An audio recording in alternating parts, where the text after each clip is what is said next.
Nvidia has announced new tech for compressing textures in games through their neural networks. Yeah. And the sound of it is up to 16 times the resolution of your textures with less overall VRAM usage. Yeah. So there's been a lot of talk over the last 3 to 6 months of 8 GB cards are dead. You have to have 12, you have to have 16. Mm-hmm. And this is specifically rated to or revolving around 1440p content. 1440p to 4K and sometimes even higher. Where a lot of games, so you've got Hogwarts Legacy and Jedi Survivor and a couple other of these other newer titles that are dishing out such high poly counts, texture resolution packs, etc., that not only are the game installs inflating to like 150 and 200 gigabytes huge for a single game, but 8 gigabytes is unable to play the game at 1440p. And it just stutter too much. It's right. Too much swapping. Yeah. Right. And it's there's too many textures in the buffer to properly be able to manage it all.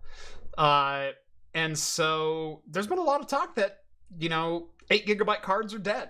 You have to move on. You cannot game with 8 gigabytes in the modern era. Well, Nvidia is aware of that issue.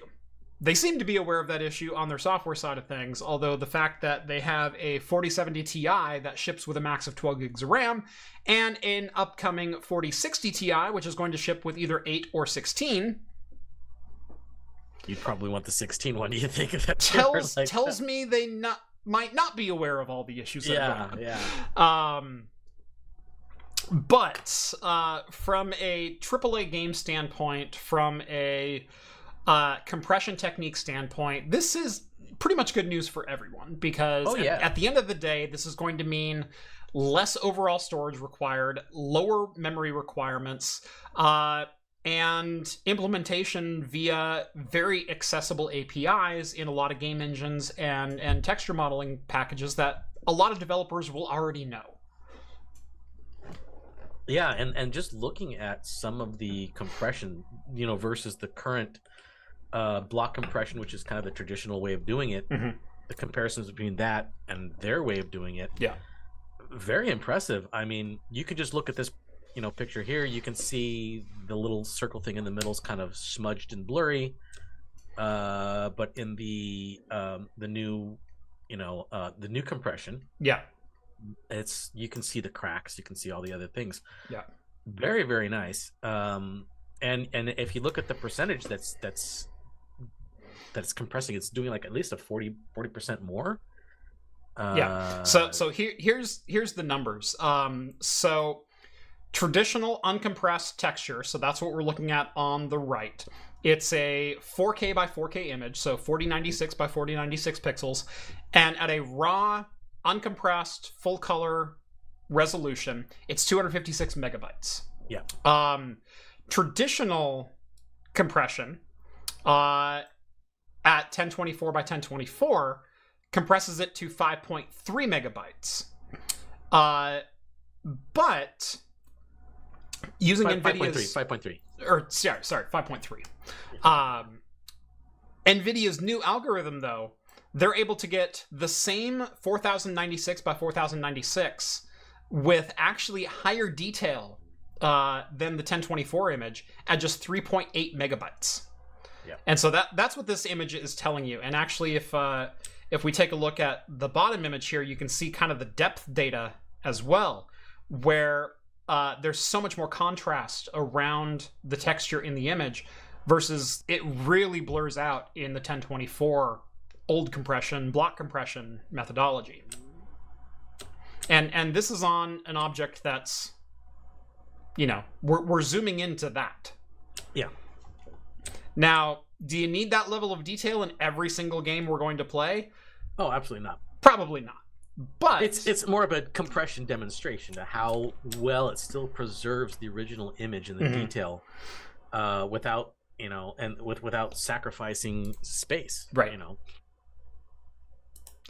Yeah, and you know, better compression algorithms, it's better for everyone. Everyone downstream is going to win from this, from you know, GPU manufacturers. So Nvidia might not need to include as much memory in the future, or maybe they can hold pat a little bit longer.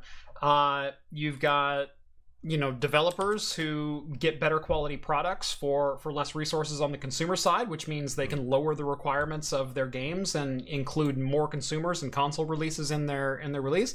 And we as consumers get better products overall. So now this is exciting, but if you read a little bit more into this article, the technique that they use to do this, I believe that the textures have to be all compiled into one texture pack in order for this to work correctly. So it's not like you can't just take an old game and swap it out and it's going to work. Apparently there's additional coding that needs to go along to make that work. So if this does get adopted and it does get you know, widely used, people are probably going to start doing re-releases and stuff like that to probably support this. You're going to see like an 18th version of Skyrim with, you know, 8K textures or whatever coming out with this compression. What makes you think I don't already have that?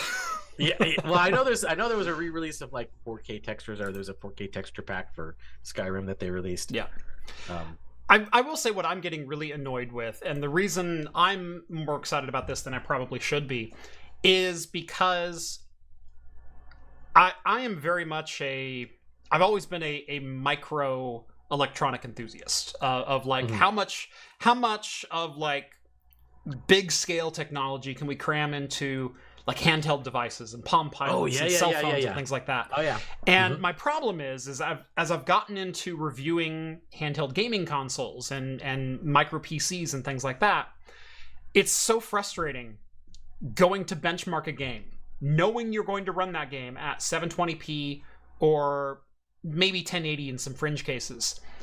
And you go to download Fallout 4 and it goes, oh, you have to have the 4K texture pack, which means this is now a 120 gig install when it should be a 40 to 60 gig install. Right.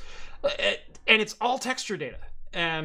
Or in the case of Call of Duty, it's all sound data that they just didn't bother compressing. Different languages that they put in there. You have to download all the different languages. Right. And so it would be so fantastic if we could finally start recompressing some of these textures. Especially for the sake of mobility, drive space. you know, focused gamers. Well, yeah, of course you got you know, the Steam Deck, which is just absolutely taking off. You're going to be able to have more, you know, AAA newer titles to be able to run on it because you're not going to take up that much space. So yeah, this is going to be a boon for everybody. But it's still in the early stages. It's not like ready for prime time yet. But I mean, it's looking super promising. Yes.